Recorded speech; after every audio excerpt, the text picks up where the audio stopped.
Alors, bonjour tout le monde. Je vois les gens qui commencent à mettre leur casque d'écoute. Je vais faire la présentation en français. C'est mieux pour vous dans les circonstances.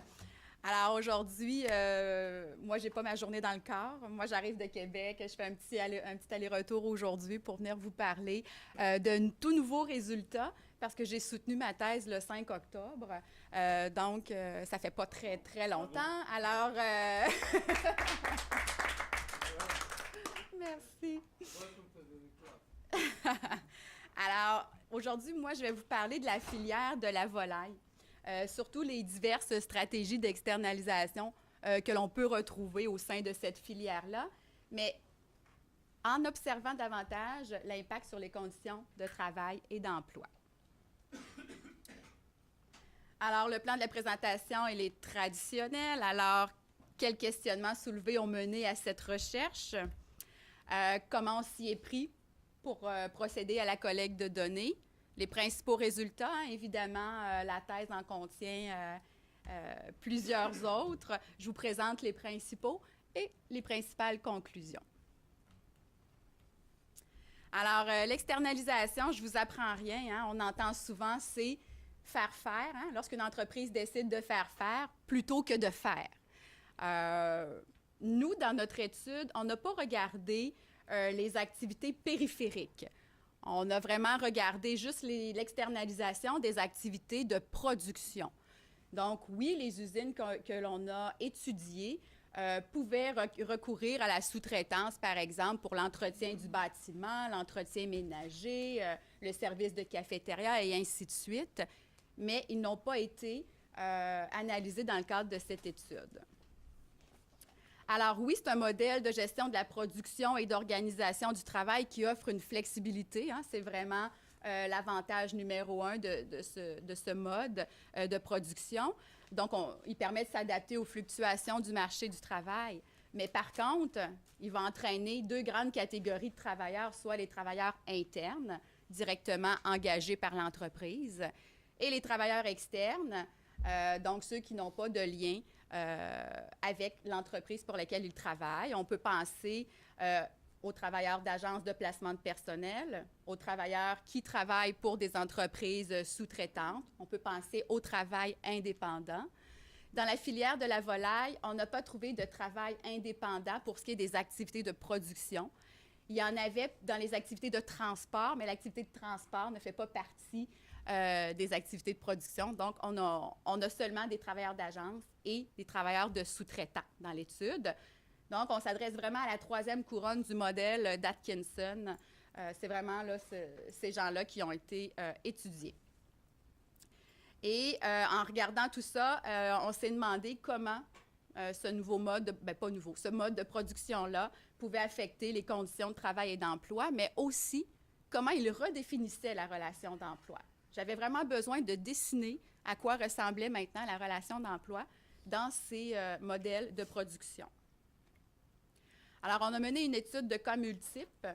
9 études de cas ont été réalisées sur une possibilité de 11 parce qu'on ciblait vraiment les usines volailles, c'est un grand mot. On ciblait vraiment les usines de poulet, donc pas les usines de dinde, etc.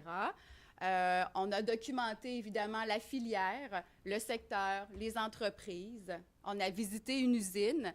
Les gens nous disaient vous êtes sûr que vous voulez faire ça? Vous ne mangerez plus jamais de poulet? Eh bien non, on en mange encore. Là, ça a même été quelque peu rassurant.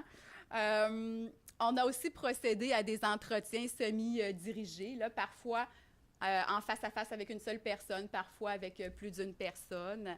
On a analysé toutes les conventions collectives des usines d'abattage et de transformation de la volaille. Il y en a 12 au Québec, dans la section de la filière qui nous intéressait, parce que nous, on ne s'intéresse pas là, aux œufs d'incubation, à la production de volaille. On a vraiment débuté notre analyse dans la chaîne à partir de l'abattage jusqu'à la première et seconde transformation. Et on a comptabilisé les offres d'emploi. Pourquoi vous avez fait ça? Parce que les offres d'emploi qu'on voit circuler sont une mine d'informations sur les conditions de travail et d'emploi.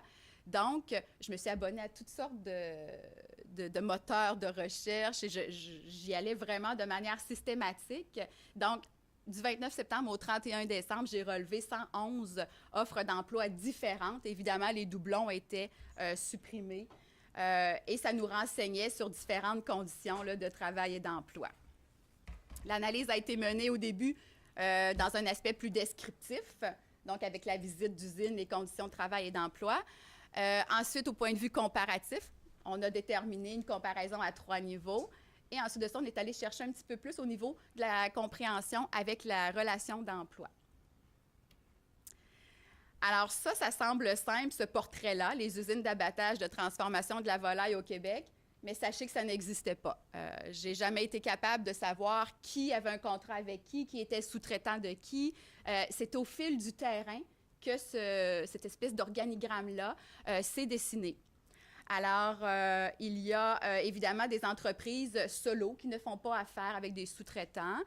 Par contre, les deux endroits où on a vraiment misé, là, c'est les lignes, là, les 2 entreprises pivots qui ont des sous-traitants et il y en a même une d'un côté que le sous-traitant a un sous-traitant in situ, c'est-à-dire qu'il est dans les locaux même du sous-traitant. Donc, on s'est vraiment concentré sur ces chaînes-là. Donc, le modèle est le même selon ces 2 entreprises pivots-là. Donc, 2 usines de première transformation et 1 usine de seconde transformation.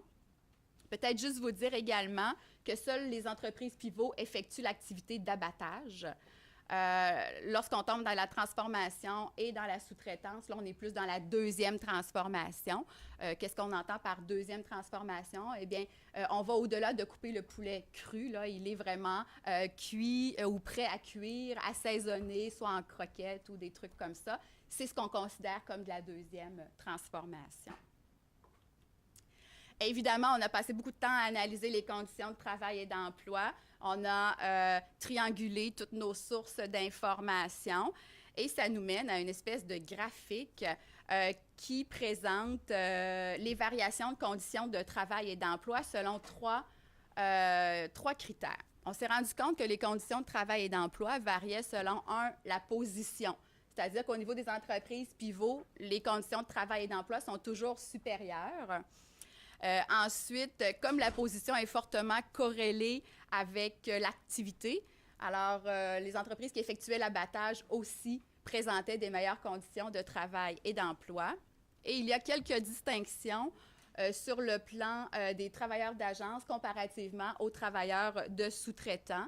Alors, les travailleurs d'agence sont avantagés dans cette étude-ci, là, sur le plan des salaires. Par contre, ils sont totalement dénudés en termes de protection sociale. Alors, plus qu'on s'éloigne dans le graphique, plus qu'on s'éloigne du centre, meilleures sont les conditions de travail et d'emploi. Donc, la ligne bleue, vous l'avez deviné, les usines d'abattage et de première transformation offrent les meilleures conditions de travail et d'emploi. Elles ont des conventions collectives lorsqu'elles en ont supérieures aux autres types d'établissements. Suivent en deuxième les usines qui appartiennent à les entreprises pivots, mais qui effectuent la 2e transformation. Et ensuite, on tombe avec les sous-traitants. Et le travail en agence se retrouve majoritairement là, chez les sous-traitants. Dans les entreprises pivots, là, il n'y en a pratiquement pas. Peut-être quelques mots sur la mécanisation, parce que oui, on a visité des usines. C'est très mécanisé, les usines d'aujourd'hui. Hein. Il y a très peu de manipulation du couteau ça va être juste pour enlever des pièces non conformes ou des parties malades. Ça, on croit que ça a un avantage. Par contre, les cadences de travail ont triplé en l'espace de 30 ans. Et puis, ce que ça entraîne, c'est qu'au point de vue santé et sécurité au travail, il y a toutes sortes de maladies en HIT, épicondylite, bursite. Il n'y a pas un travailleur qui ne m'a pas mentionné avoir subi un jour ou l'autre une de ces formes là, d'atteinte. Alors, oui, la mécanisation, c'est un aspect positif, mais en même temps, il y a d'autres impacts qui découlent de cette mécanisation-là. Et quelques mots sur les travailleurs d'agence. Dans notre étude, il y en avait 3 types. Il y avait les travailleurs d'agence engagés à la journée. On donne un point de rencontre, une bouche de métro, tout ça.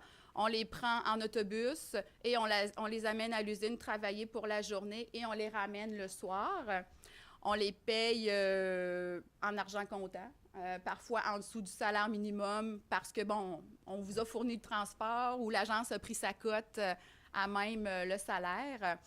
Donc, c'est pas des situations vraiment des belles situations. Il y a les travailleurs d'agence qui sont temporaires, donc engagés pour une période un petit peu plus longue.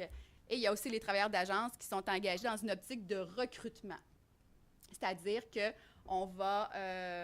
l'agence va payer les 700 premières heures de probation et ensuite, il va devenir employé de l'usine, mais ça ne se produit pas. J'en ai rencontré un seul parce qu'ils ont mis fin à son contrat avant qu'il ait fini sa période de probation. Un classique. Alors, je vous disais aussi qu'on a regardé les relations d'emploi. Donc, il y a des relations d'emploi dans ces usines-là typiques, là, bipartites typiques, bipartites atypiques. Mais les deux qui nous intéressaient, c'était vraiment les multipartites en sous-traitance et en agence parce qu'elles transforment la relation d'emploi. Et comment elles transforment la relation d'emploi? Bien, c'est à peu près comme ça. C'est qu'on se retrouve avec un donneur d'ordre qui a un contrat de travail avec ses employés sous la forme bipartite typique ou atypique. Il y a également un contrat d'affaires avec le sous-traitant et le sous-traitant a également un contrat de travail avec ses employés.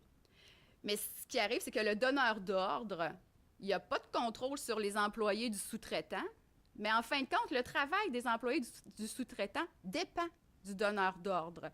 Vraiment, là, dans cette situation-là, les sous-traitants ne sont que des exécutants et ils sont indépendants des entreprises pivots, les donneurs d'ordre. Dans le cas des agences, c'est ça qui se passe. C'est qu'on a l'agence d'un côté, l'entreprise utilisatrice, une usine dans notre cas. Elles supervisent toutes les deux le travail. Mais par contre, l'entreprise utilisatrice supervise au quotidien le travailleur, mais n'a pas de contrat de travail avec ce travailleur-là. Mais l'intermédiaire qui ne supervise pas le travailleur a un contrat de travail avec ce travailleur-là. Donc, c'est un petit peu là, la forme de la relation d'emploi là, dans le cas des travailleurs d'agence. Donc, j'accélère. Tout ça démontre que l'exploitation du travail, elle devient multipliée. Elle dépasse le cadre du contrat de travail. Le contrat de travail, ce n'est plus une condition pour exploiter le travail parce qu'il y a des entreprises avec lesquelles les travailleurs n'ont aucun contrat de travail qui en viennent à s'approprier les fruits du travail de d'autres. Et ce qu'on a constaté, en fait, c'est que c'est l'externalisation qui, en menant à la transformation de la relation d'emploi, a un impact sur les conditions de travail et d'emploi. Donc, le lien direct, externalisation, conditions de travail, on n'a pas pu le faire, mais on le fait par l'intermédiaire de la relation d'emploi et la transformation de la relation d'emploi a vraiment un impact sur ces aspects.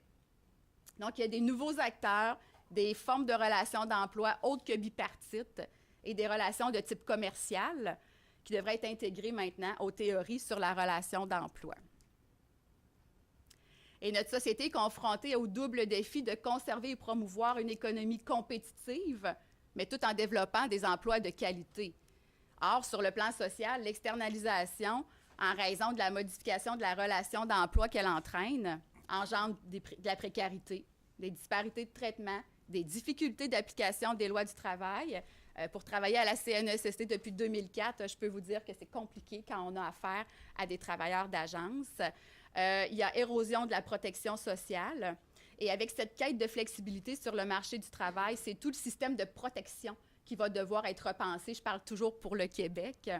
Le 12 juin, il y a un projet de loi pour modifier la loi sur les normes du travail qui a été adopté. On avait beaucoup d'espoir fondé en ce projet de loi-là, mais finalement, on s'est rendu compte qu'il contournait la question des multiples employeurs dans la relation d'emploi. On cherche encore à déterminer qui est le véritable employeur alors qu'il y en a plus qu'un. Et le projet de loi ne traite que des protections économiques pour les salariés d'agence. Oui, il va rendre solidairement responsable l'agence et l'entreprise cliente, mais juste pour les plaintes pécuniaires, donc juste pour ce qui est relatif à l'argent. Et il va interdire les disparités de traitement en fonction du statut d'emploi, mais seulement les disparités qui ont trait au salaire. Donc, on fait abstraction de toutes les autres formes d'avantages sociaux et de protection sociale. Alors, oui, je termine. Les employeurs, en fait, ils devraient être imputables de toutes les actions posées par leurs intermédiaires et leurs sous-traitants. Ils devraient être responsables envers tous les travailleurs qu'ils mobilisent de près ou de loin, afin qu'ils s'intéressent un petit peu plus à leurs conditions de travail et d'emploi. Parce que souvent, on m'a dit « Ah, c'est pas mon travailleur, il se blesse, je le retourne à son agence et l'après-midi, j'en ai un autre de toute façon qui vient le remplacer. » Alors, cette recherche met en lumière les disparités qui existent entre la réalité sociologique de la relation d'emploi et des entreprises et la réalité juridique. Et puis, mon dernier mot, les décideurs devraient adopter une vision plus intégrée de la problématique de l'externalisation et avoir une image plus complète des enjeux de la régulation du travail et de l'emploi. Alors, merci.